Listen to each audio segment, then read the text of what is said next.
Anyone familiar with my channel will probably know that I spend almost all of my gaming time these days playing ancient 90s and early 2000s games. But in fact I have had a PS5 for 18 months or so now, but it mostly sits there collecting dust and being used as a 4K Blu-ray player occasionally, apart from the odd Earth Defense Force 5 sesh with the misses of course. However, my interest was piqued by a new free-to-play Silent Hill game on the PS Store, and seeing as the series is kinda special to me, I had to dust off the old bird and give it a whirl. I tried to avoid all online info about this one and just drop right into it and make up my own mind about the game. Imagine that.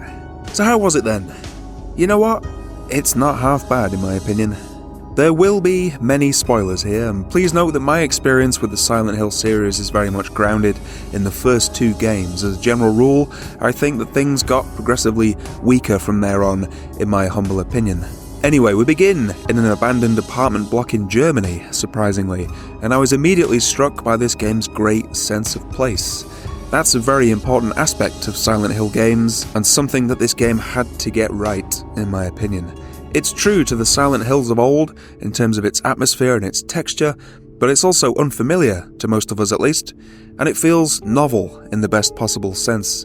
It's true to the spirit of the originals, but operating in a fresh context. That's a pretty delicate balancing act that this game pulls off nicely for the most part. The newspaper article that you come across almost immediately sets up a neat little socio-economic subtext that's interesting and nicely sustained throughout the game.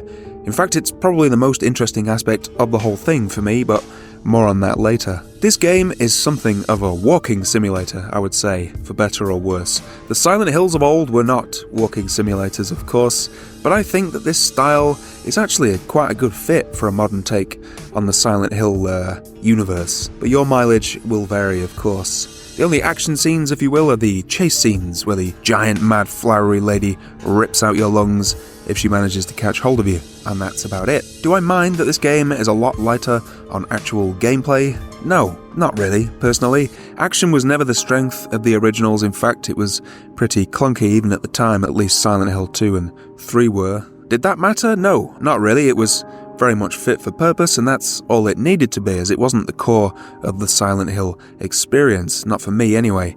This game does not attempt to put slick action into the Silent Hill series, and thank God it didn't, as far as I'm concerned. There is precisely one puzzle in this game, by my reckoning, and it's a pretty simple one. Should there be more? Yes, I think there probably should be, really, but I guess we have to remember that this is just a 2-hour adventure. One of the things I enjoyed most about this game is that it, like the Silent Hills of yore, attempts to be a proper slice of horror fiction. It's not reliant on jump scares or external threats, it's psychological horror through and through. Is it subtle? No, not particularly, for the most part anyway, and that's one of its weaknesses, for my money, but more on that later. This game, though, is fundamentally about a character lost and trapped in a cycle of guilt and despair. One of the beautiful things about the Silent Hill series is that it's an ambiguous and open enough experience that it can mean different things to different people. But for me at least, this is the basic premise of the Silent Hill series, and they have stuck pretty closely to it here. I like the FMV sequences in this game. I could do without the dubbing, of course, but I've always been kind of fascinated by FMV games going back to the 90s, and I feel that there's something just uniquely uncanny and fascinating about seeing real people and real faces in an interactive context. I can't really explain it, it just draws me right in, and I very much enjoyed the FMV clips here. Amazing. The city's a blank canvas, begging for us to paint it with our hopes and dreams. I want to show the hidden side of girls, their impulses, their urges.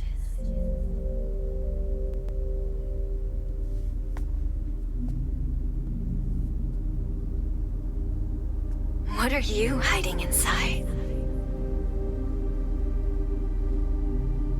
Don't worry about what people think. Be proud.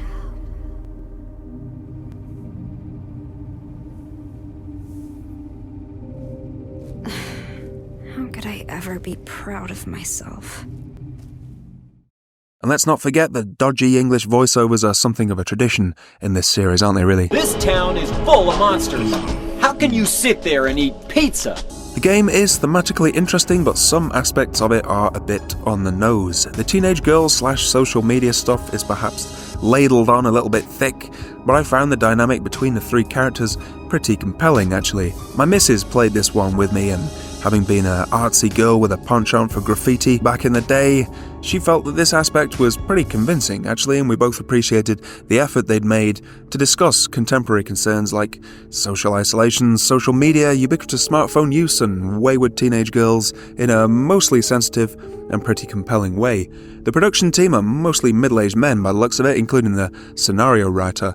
And obviously they're pretty far removed from the characters they're writing here. They could have easily missed their mark with this one. Has anyone ever seen the movie Wish Upon, for example? Yeah, what's funny is that you're smegma.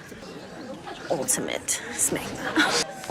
But although perhaps things teeter on the brink a bit on a couple of occasions, and the voiceovers are far from stellar, I think the dynamic between our three teenage girl leads is actually pretty convincing and sensitively handled here. The most interesting aspect of this game for me was the little subtext about the socio-economic status, I suppose you could call it, of modern Japan. Almost immediately after starting, we find a magazine article detailing how this German town had suffered economic depression. Japanese investment had been withdrawn due to COVID lockdowns and economic downturns, etc., etc., and we're told that the town is now hoping to rebuild with Chinese investment. The girl Maya appears to be Japanese-German, I guess, and we're told in the latter stages of the game that she's the descendant of a Japanese wise woman who used her clairvoyance to influence the town economically. The town turned on her eventually and hunted her down and killed her, we are told. That's not very nice, is it? They believe that she put a curse on the town and stymied its growth, and that's why it's now completely knackered. There's a nice little callback to the occult references in the original games here, of course, but more interestingly, does this game speak of Japanese anxieties or even a sense of mourning about losing its post-war position as the most powerful economic and cultural force in East Asia and the West's closest ally? About its fears of losing some of its economic and military advantage to the likes of South Korea and, more worryingly, depending on your perspective of course, China? I would never try to draw any firm conclusions here as a non-Japanese person, but I certainly think there's something along those lines at work here, and it's a very intriguing little subtext. As far as I'm concerned, it also brings an element of subtlety and ambiguity to a game that's perhaps a little overly literal in certain areas. The game doesn't fuck about with the original characters or the lore, I hate that fucking term, of the original games, as far as I can tell at least, and it introduces neat little subtexts like the one I've described above.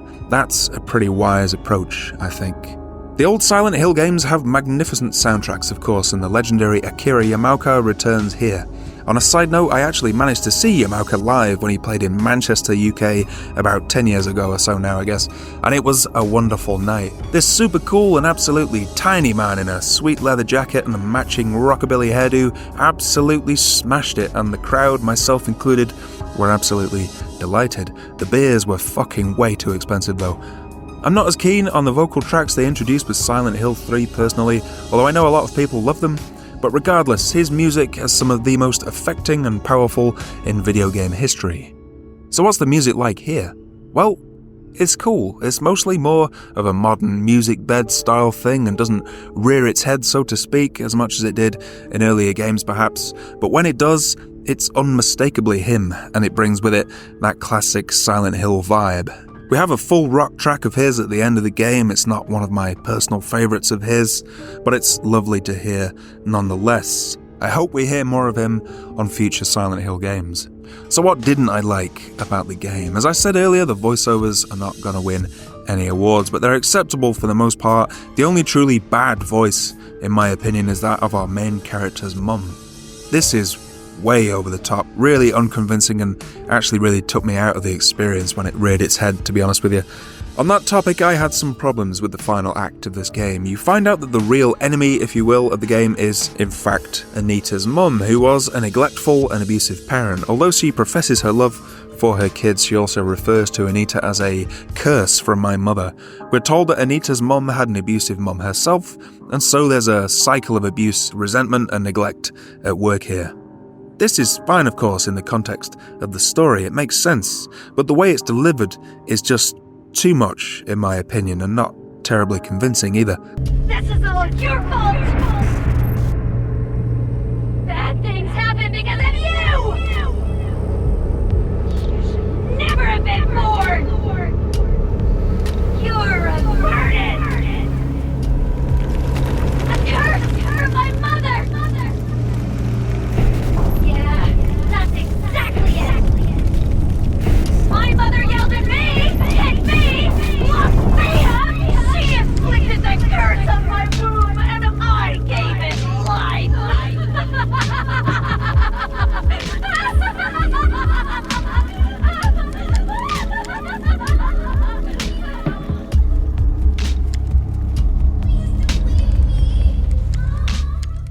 It's unnecessarily grim and on the nose for my money. We learn that Anita's mum locked her little boy in the cupboard as punishment, returned home one day to find that the boy had in fact died, and consequently hid his body in the refrigerator. Little girl Anita informed one of her neighbours of her mum's crime, and this is revealed to be the real source of our main character's sort of misplaced or imposed sense of guilt, despite the rather underhanded things she did to her friend Maya when she hid the letter and all that business. Now, it makes sense to me narratively that her mum is at fault, so to speak, but her mum really didn't need to be such an unambiguously horrible person in order for the story to work. Her voiceover is terrible, and I thought that the crying dead child body in the refrigerator was gratuitous and unnecessary. Yeah, I probably feel this more keenly because I have a young child of my own, but this is still a bit of a narrative low blow, in my opinion, a bit of a cheap shot. It was heavy-handed, and I think a little more subtlety and ambiguity would have been more powerful and more, for want of a better word, tasteful.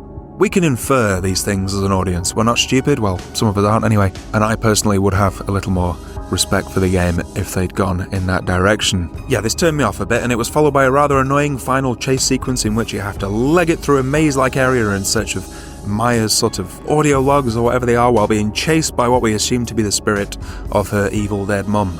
This sequence is too long and the area is too large and difficult to navigate given that this big flowery cow is constantly chasing you down and you don't have time to stop and try to, navigate.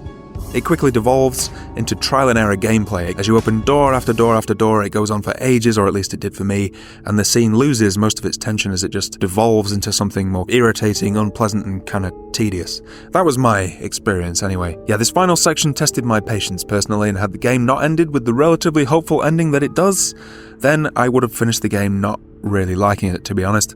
But it does. Anita's about to chuck herself off the tower block again as an apology of sorts to Maya, but then she receives a text from her best friend encouraging her to come and meet her and just talk things through, and that she doesn't want to lose another friend, or worse to that effect.